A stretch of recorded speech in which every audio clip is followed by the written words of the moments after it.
¿Qué tal, amigos de Bade Golf? Estamos aquí una semana más repasando la actualidad, como siempre con Guillermo Salmerón. Guillermo, ¿Qué tal, Hugo? ¿Cómo estás? Muy bien. Estamos echando de menos hoy a Carmela. Sí, la verdad que Estaba sí. de viaje y nos ha dejado aquí a los dos compuestos y sin novia. Exacto, un beso, Carmela.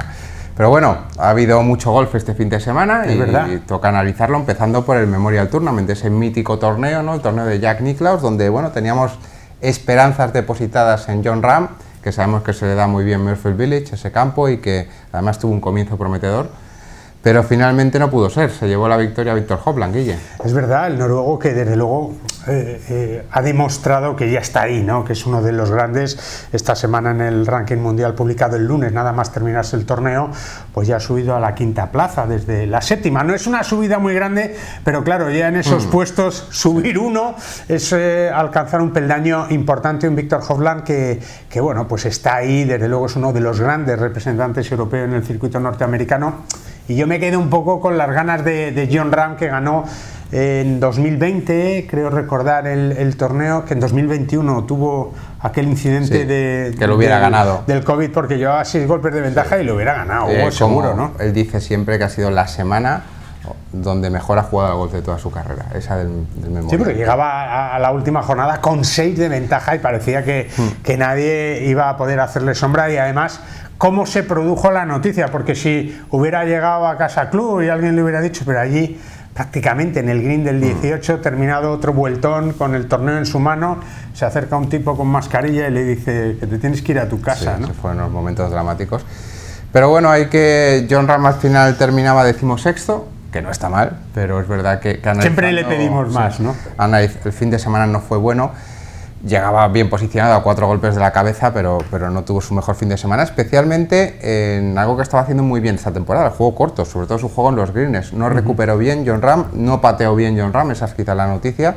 Yo tengo aquí unas estadísticas, puesto 46 en media de putts en greens en regularidad.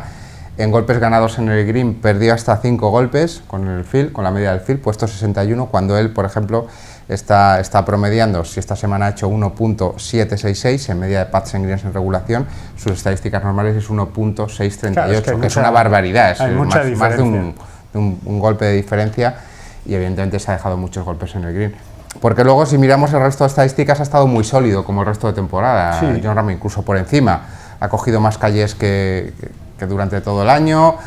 Muy bien también el juego con los hierros, cogiendo muchos greens, pero esta semana y luego en un campo que tiene pinta de campo de Major, ¿no? Sí, está claro que con un RAF muy duro, con calles, bueno, pues no muy anchas, ¿no? Muy exigente, y donde hemos estado viendo que los resultados no han sido muy importantes, sí, ¿no? Muy grandes. Así que yo creo que es un torneo muy exigente donde todos le pedimos a Jon un poquito más, pero es verdad que ahora la gran cita viene con el US Open, y ahí vamos a ver de nuevo a los grandes y vamos a ver de nuevo a Jon. Lo hemos dicho, ¿no? Tiene 4 victorias, no puede ganar siempre, ¿no? Ya. Y luego qué bonito es ver a Jack Nicklaus por ahí, ¿no? Sí, la verdad que sí, bueno, es el mejor jugador de la historia, ¿sí?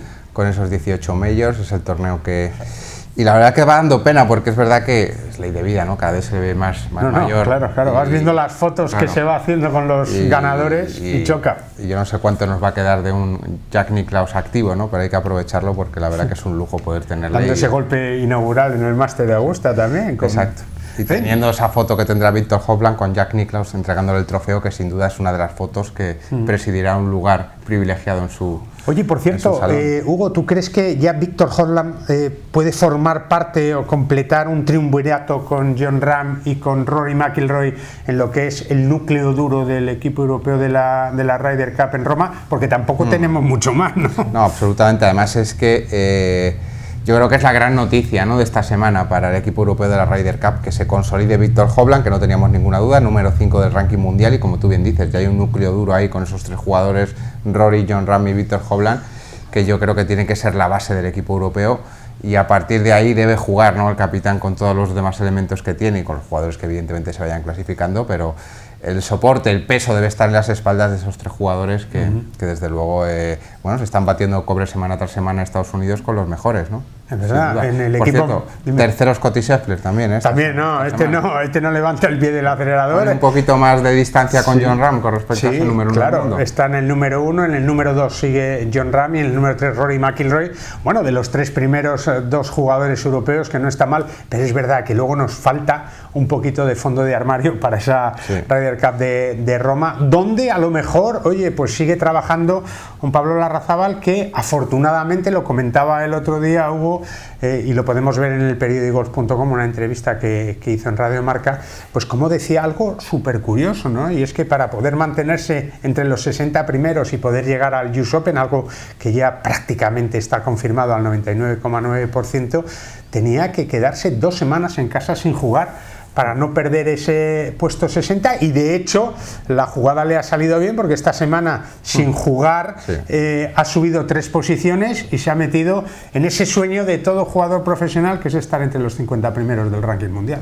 Su mejor posición histórica en el ranking mundial, y la lectura negativa en este caso, yo lo veo por lo menos negativo, es cómo estará el DP World Tour, ¿no? Cuando estas cosas pasan, que subes puestos en el ranking mundial cuando no compites, y prefiere Pablo descansar que estar compitiendo en torneos para el mundo al revés, ¿no? Tendría que ser diferente. Voy a jugar para ver si subo un puesto pues más, ¿no? Dejo de jugar para intentar meterme entre el top 50 y lo ha conseguido. Y él lo decía riéndose, pero por dentro seguro que dice, joder, esto no funciona, ¿no? Habría que revisar ese ranking mundial. Hemos llegado a un punto, Guille, que yo creo que ya todo es posible. Que han admitido que esto es lo que hay, esto es lo que tenemos en Europa, y bueno, es verdad que a partir de, sobre todo la temporada que viene, ¿no? Cuando se ponga en marcha un poco ese entramado entre el DP World Tour y PGA Tour, donde los mejores del DP World Tour ganan directamente la tarjeta para el PGA Tour. Hasta 10 jugadores. Hasta 10 jugadores, y se va a convertir ya de hecho en un circuito más satélite del PGA Tour, pues ese será el objetivo. Va a ser la segunda división del PGA Tour, y el Challenge será la tercera división del Tour Europeo. Al final, ¿no? Que cada cual haga sus lecturas, si esto es negativo, positivo, si esto...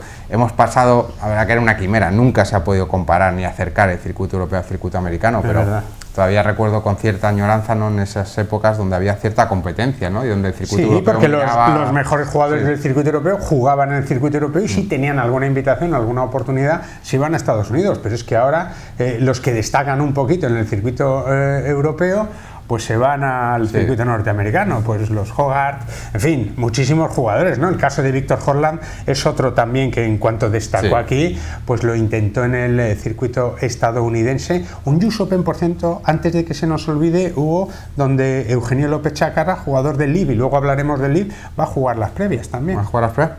Esta semana. Sí, señor. Esta semana, porque se juegan el día lunes. Pues a ver si tiene suerte, porque de momento ahora tenemos a Jon Rahm, a Sergio García, a Alejandro Del Rey, que se clasificó en las previas del Reino Unido, y a Sergio García, que me acuerdo en el máster que decía un poco lacónicamente que no sabía si se iba a jugar las previas, que ya vería, que en fin, que no lo tenía claro. Al final se metió en las previas, ¿no? Muy meritorio. Y además bueno, pues se ha clasificado, y además Pablo Larrazábal. O sea que de momento vamos a tener 4, que creo que no es un mal número para encarar este tercer Major de la temporada. Nada malo, a ver si podemos pescar alguno más a Eugenio López Chacarra. Sería ya redondear el plantel, sería el primer Major de Eugenio López Chacarra, ¿no? Sería un momento. Eugenio dice que como nunca ha jugado el Tour Europeo ni el Tour Americano, pues dice que él no tiene ningún problema, pero a mí me da la sensación que... Él está demasiado confiado en eso, y yo no sé si cuando le escuchan si opina lo mismo el comisionado. Los rectores del PGA Tour, o en el Tour Europeo, dicen, bueno, tú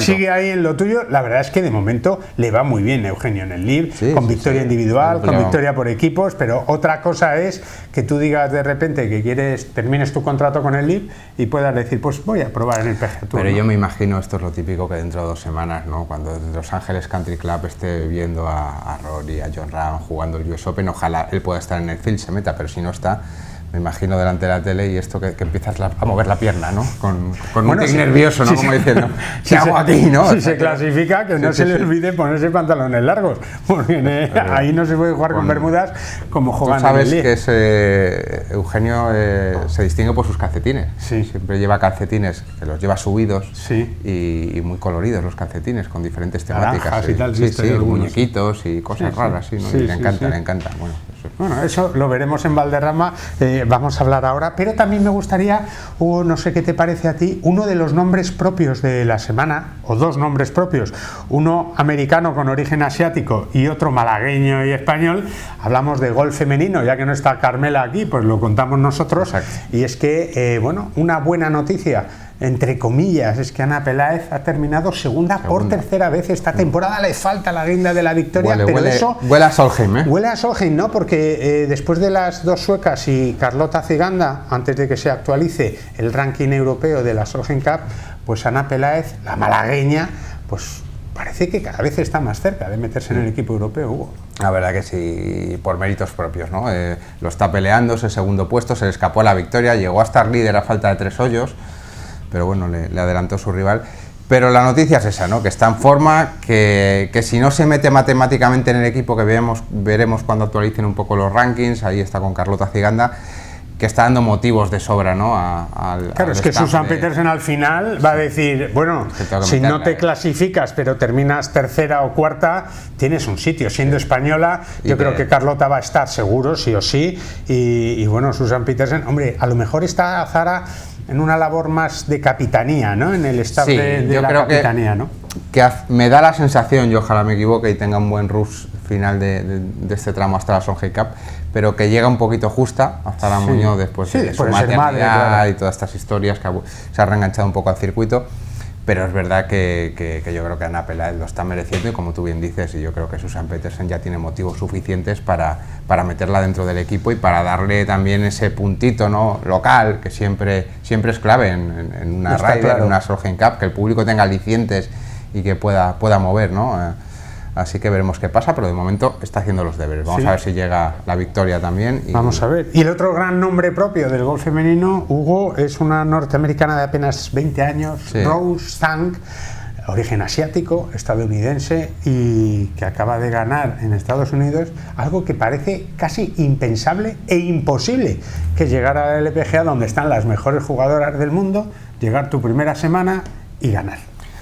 Yo, para mí, Guille, me vas a permitir que diga que para mí Rose Zhang es el nombre de la semana, el nombre del año, y vamos a ver si el nombre de la década. Y pueden decir la gente que soy muy exagerado. La nueva Tiger Woods femenina. Yo he seguido mucho a Rose Zhang, he retransmitido muchos eventos amateur en Golf Channel para el mercado latinoamericano, y la verdad es que la vengo siguiendo desde hace 2 años, y lo que ha conseguido es absolutamente extraordinario. Para que se hagan una idea, esta jugadora que militaba en Stanford, buena universidad, ¿no? Buena. Sí, donde van a ir jugadoras españolas, por cierto, este año. No se van a juntar con Rose Zhang, estará Rachel Heck, que es la otra grande, digamos, de golf amateur norteamericano, pero bueno, ahí va a estar Paula Martí, ¿no? Que se ha metido, va a ser la primera española que... En Stanford. En Stanford, y es una pena que no coincida con Rose Zhang. Rose Zhang ha estado 2 años.